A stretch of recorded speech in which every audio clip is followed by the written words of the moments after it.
राष्ट्रिय स्वतन्त्र पार्टीका सभापति रवि लामिछाने कारागारमा हुनुहुन्छ भनेपछि नमानेको हो।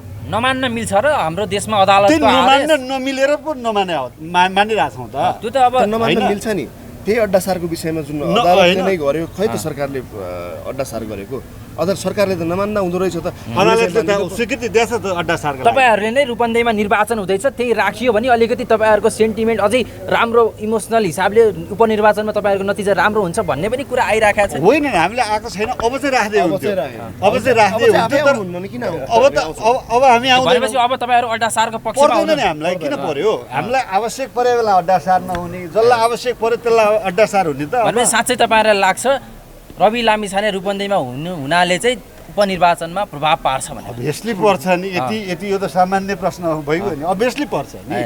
उहाँ रूपन्देहीमा हुने, रूपन्देही त्यही क्षेत्रमा त्यही बाहिर मतदान हुने, बुथै त्यही रहने, छेउछाउमा रहने बुथहरू रूपन्देहीमा उहाँ हुँदा प्रभाव पर्छ, असर होइन प्रभाव पर्छ। त्यही त अब न्यायालयलाई प्रभाव पारेका छैनौँ भन्नुहुन्छ। अब हस्ताक्षर अभियान चलाउँदै गर्दा अन्य हस्ताक्षर अभियान पनि चलेका छन्। अब यो के पद्धति बसाल्नु भयो? भोलि बिहान रवि लामिछाने त पीडक हो, पीडितलाई कस्तो बितिरहेको होला, पीडकले नै हस्ताक्षर अभियान चलाउन थालेपछि त भोलिका दिनमा पीडितहरूले के गर्ने हुन्? पीडित नारायण पहाडीहरू त आइसक्यो त। अब पीडित कसलाई भन्नुहुन्छ? सहकारी पीडित। त्यही त सहकारी पीडित। सहकारी पीडित सबभन्दा ठुलो सहकारी पीडित रवि लामिछाने हो। सबभन्दा ठुलो सहकारी क्लेम अनुसार, हाम्रो क्लेम अनुसार होइन, सरकारले नै दाबी गरेर त्यही हाले हात अनि सहकारी पीडित होइन त उहाँ।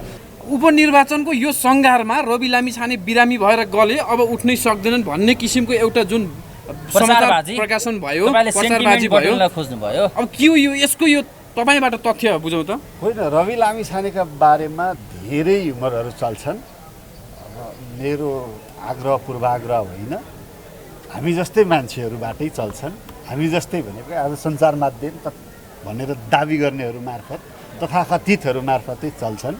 त्यस कारणले यी अफवाहहरू चलिरहन्छन्। कसैका खेती नै यतै केन्द्रित छन्, त्यसतिर हाम्रो टिप्पणी गर्नु छैन।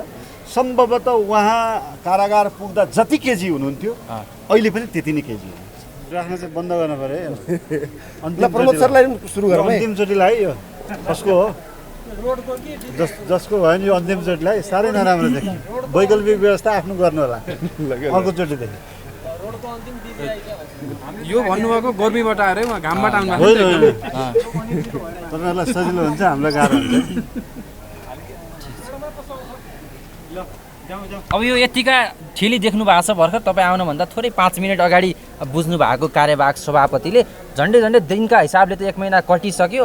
आज अब यो भोलि 1 महिना पुग्दै पनि 6 महिनाका हिसाबले पनि अब यो हस्ताक्षर अभियानको औचित्यका बारेमा बारम्बार प्रश्न उठिरहेको थियो। यो यतिका ठेली यतिका समयपछि पक्कै पनि केही औचित्य तपाईँहरूले पत्ता लगाउनु भएको छ होला। होइन, यो हस्ताक्षर अभियानको औचित्यमाथि प्रश्न उठ्यो चाहिँ कहाँ? उठिरहेछ, जताततै उठिरहेछ। तपाईँहरूसँग स्वाभाविक प्रश्न होला, त्यो स्वाभाविक हो। तर यो प्रश्न उठ्यो भनेर अमूर्त प्रश्नहरू सोधिदिने बानी चाहिँ अलिक खराब भयो क्या। होइन, न्यायालयमाथि प्रभावित पार्न थाल्यो भने यही प्रश्नको जवाफ तपाईँहरूकै बिचमा मैले 17 चोटि दिइसकेँ होला। यो आज दिँदा 18औं चोटि हुन्छ सम्भवतः। न्यायालयमाथि प्रभाव पार्ने उद्देश्य हुँदै होइन। यदि सडकमा हस्ताक्षर गरेर 2-4 हजारको जुलुस निस्केर न्यायालय प्रभावित हुन्छ भने हामीले कस्तो न्यायालय बनायौँ? कस्तो न्यायालय बनायौँ? बनाउनेलाई प्रश्न छ। हाम्रो हस्ताक्षरले न्यायालय प्रभावित हुन्छ, सडकमा जुलुस निस्किँदा न्यायालय प्रभावित हुन्छ भने हामीले प्रभावित हुने न्यायालय बनाएछौँ भनेर स्वीकार गरौँ। किन प्रभावित भएन? तपाईँले राजनीतिक प्रतिशोध भयो भनेर त अभियानै चलाउनु भएको छ। अनि न्यायालय विरुद्ध हो र? न्यायालय विरुद्ध भनेर भनेका छौँ र? घुमाउनु त तपाईँले जति नै घुमाउन सक्नुभयो, तर हामीले नभनेको कुरा जति नै घुमाउनु। अनि यो दैनिक रूपमा 26 लाख पुग्यो, 30 लाख पुग्यो, भोलिका दिनमा 50 लाख पुग्यो भन्नाले चाहिँ त्यो त रेकर्ड राख्नु पर्यो। रेकर्ड राखेको सङ्ख्या बताउनु पर्यो। रेकर्ड त स्वाभाविक रूपमा राख्नु पर्ला नि, परेन? राख्नु पर्यो। रेकर्ड राखेको कुरा बताउनु पर्यो। तपाईँहरू नै दिनदिनै सोध्नुहुन्छ कति पुग्यो भनेर, अनि बताउनै पर्यो नि। होइन, अब कुनै पनि काम गरेपछि यसको रिजल्टको कुरा हुन्छ। यसको रिजल्ट यसको अब 3 महिनापछि चाहिँ के हुन्छ यसको भन्ने कुरा स्पष्ट रूपमा सुरु गरेकै दिन भनेका छौँ। यसमा दुविधा नहोस् र सम्भवतः प्रश्नका लागि प्रश्न पनि नसोध्नु होला कृपया। होइन, दुविधा किन नहोस् भने हामीले सुरुवातकै दिन भनेका छौँ कि यो हस्ताक्षर अभियान कसैलाई प्रभावित पार्न होइन, कसैको जनमत सङ्कलनका लागि होइन, हामीलाई अन्याय भयो, राष्ट्रिय स्वतन्त्र पार्टीमाथि अन्याय भयो, यसका सभापतिमाथि राजनीतिक प्रतिशोधपूर्ण व्यवहार भयो, यी सबै कुरा हामी यो अदालतमा, सरकारी अड्डा अदालतमा कानुनी प्रक्रिया चलिरहँदा हामी हाम्रा मुद्दा लिएर जनताका अदालतमा पनि जान्छौँ। हामीले फेरि यो अदालतलाई हामीले मानेनौँ, सरकारी अड्डा अदालतलाई मान्दैनौँ भनेको होइन, नमानेको भए रवि लामिछाने अहिले टुप्लुक्क यहीँ हुनुहुन्थ्यो कि बाहिरै हुनुहुन्थ्यो नि त। अदालतको आदेश स्वीकारेर सिरोपर गरेर त्यसलाई सम्मान गरेर राष्ट्रिय स्वतन्त्र पार्टीका सभापति रवि लामिछाने कारागारमा हुनुहुन्छ भनेपछि नमानेको, नमान्न मिल्छ र हाम्रो देशमा अदालतको नमान्न नमिलेर पो मानिरहेको छौँ त। त्यो त अब नमान्न मिल्छ नि। त्यही अड्डासारको विषयमा जुन अदालतले नै गर्यो, खै त सरकारले अड्डासार गरेको, अझ सरकारले त नमान्दा हुँदो रहेछ त। अदालतले त स्वीकृति दिएछ त अड्डासारको। तपाईँहरूले नै रूपन्देहीमा निर्वाचन हुँदैछ, त्यही राखियो भने अलिकति तपाईँहरूको सेन्टिमेन्ट अझै राम्रो इमोसनल हिसाबले उपनिर्वाचनमा तपाईँहरूको नतिजा राम्रो हुन्छ भन्ने पनि कुरा आइराखेको छ। होइन, हामीले आएको छैन, अब चाहिँ राख्दै हुन्थ्यो, अब चाहिँ राख्दै हुन्थ्यो। किन अब हामी भनेपछि अब तपाईँहरू अड्डासारको पक्षमा पर्दैन नि, हामीलाई किन पर्यो? हामीलाई आवश्यक परे बेला अड्डासार नहुने, जसलाई आवश्यक पर्यो त्यसलाई अड्डासार हुने त। भनेपछि साँच्चै तपाईँहरूलाई लाग्छ रवि लामिछाने रूपन्देहीमा हुनाले चाहिँ उपनिर्वाचनमा प्रभाव पार्छ भने? अभियसली पर्छ नि। यति यो त सामान्य प्रश्न भइगयो नि, अभियसली पर्छ नि। उहाँ रूपन्देहीमा हुने, रूपन्देही त्यही क्षेत्रमा त्यही बाहिर मतदान हुने, बुथै त्यही रहने, छेउछाउमा रहने बुथहरू, रूपन्देहीमा उहाँ हुँदा प्रभाव पर्छ, असर होइन, प्रभाव पर्छ। त्यही त अब न्यायालयलाई प्रभाव पारेका छैनौँ भन्नुहुन्छ। अब हस्ताक्षर अभियान चलाउँदै गर्दा अन्य हस्ताक्षर अभियान पनि चलेका छन्। अब यो के पद्धति बसाल्नुभयो? भोलि बिहान रवि लामिछाने त पीडक हो, पीडितलाई कस्तो बितिरहेको होला, पीडकले नै हस्ताक्षर अभियान चलाउन थालेपछि त भोलिका दिनमा पीडितहरूले के गर्ने हुन्? पीडित नारायण पहाडीहरू त आइसक्यो त। अब पीडित कसलाई भन्नुहुन्छ? सहकारी पीडित। त्यही त, सहकारी पीडित सबभन्दा ठुलो सहकारी पीडित रवि लामिछाने हो। सबभन्दा ठुलो तपाईँहरूको क्लेम अनुसार, हाम्रो क्लेम अनुसार होइन, सरकारले नै दाबी गरेर त्यही हाले हात अनि सहकारी पीडित होइन त। उहाँ जसले सहकारीको पैसा ल्याएन 1 रुपियाँ, न तथ्य न प्रमाण। अब सहकारीको 1 रुपियाँ नलिने मान्छेलाई लगेर कारागार हालेछ भने सन्त पीडित को त को हो? अब त्यसो भए तपाईँलाई अन्तिम प्रश्न दीपक सरबाट हामी सुनिहाल्यौँ, अब तपाईँबाट पनि उपनिर्वाचनको यो सङ्घारमा रवि लामिछाने बिरामी भएर गले, अब उठ्नै सक्दैनन् भन्ने किसिमको एउटा जुन प्रकाशन भयो, प्रचारबाजी भयो, अब के हो यो? यसको यो तपाईँबाट तथ्य बुझौँ त। होइन, रवि लामिछानेका बारेमा धेरै ह्युमरहरू चल्छन्। अब मेरो आग्रह पूर्वाग्रह होइन, हामी जस्तै मान्छेहरूबाटै चल्छन्। हामी जस्तै भनेको आज सञ्चार माध्यम भनेर दाबी गर्नेहरू मार्फत, तथाकथितहरू मार्फतै चल्छन्। त्यस कारणले यी अफवाहहरू चलिरहन्छन्।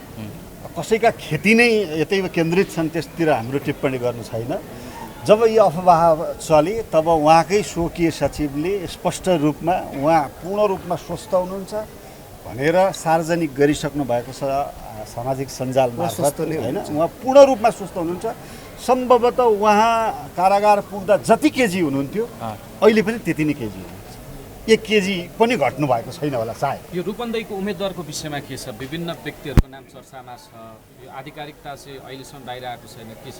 प्रोसेस त बल्ल हिजो पार्टीले सुरु गर्यो, आज अब 7 गतेबाट आह्वान गरेको छ, उम्मेदवारीको आह्वान गरेको छ। इच्छुकहरूले त्यो प्रोसेस फलो गर्न पर्यो।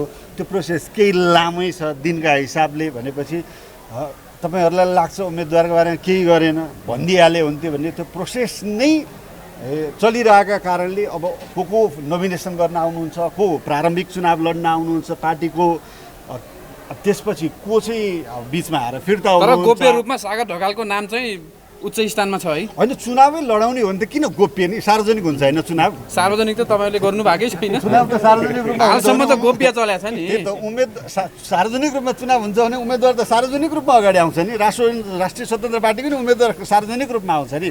तर विधि प्रक्रिया जे हामीले फलो गरेका छौँ त्यो विधि प्रक्रियाले टुङ्ग्याएपछि जोसुकै उम्मेदवार भए पनि सार्वजनिक रूपमा आउँछ। भोटमा जुन खालको चर्चा छ नि, चर्चा केही पनि छैन भने मान्छेले अफवाहपूर्ण चर्चा कसैले चलाइरहेछ होला होइन। पार्टीले त अफवाह चलाउँदैन। नामको चर्चा चल्दै गर्दाखेरि हामी नयाँ छौँ तर मूर्ख होइनौँ भन्ने राष्ट्रपतिका केही नेताहरूले भन्नुभएको थियो, यो के हो भनिदिनुहोस् त। होइन, नामको चर्चा कसैले व्यक्तिगत रूपमा चलाइरह होला, म हुन पाए हुन्थ्यो भनेर कसैले कोहीसँग दोस्रो मान्छेसँग भने होला, कोही कतिपय साथीहरूले तपाईँहरूकै बिचमा है साथी हो यसो सहयोग गरिदियो न यार म पनि त यसो भनेको होला। अब त्यसलाई चर्चाका रूपमा तपाईँहरूले भन्नुहुन्छ भने त चर्चै भन्नुहोस्, तर पार्टीले चर्चा गर्दैन क्या। पार्टीले चाहिँ विधि अन्तर्गत टुङ्ग्याउँछ।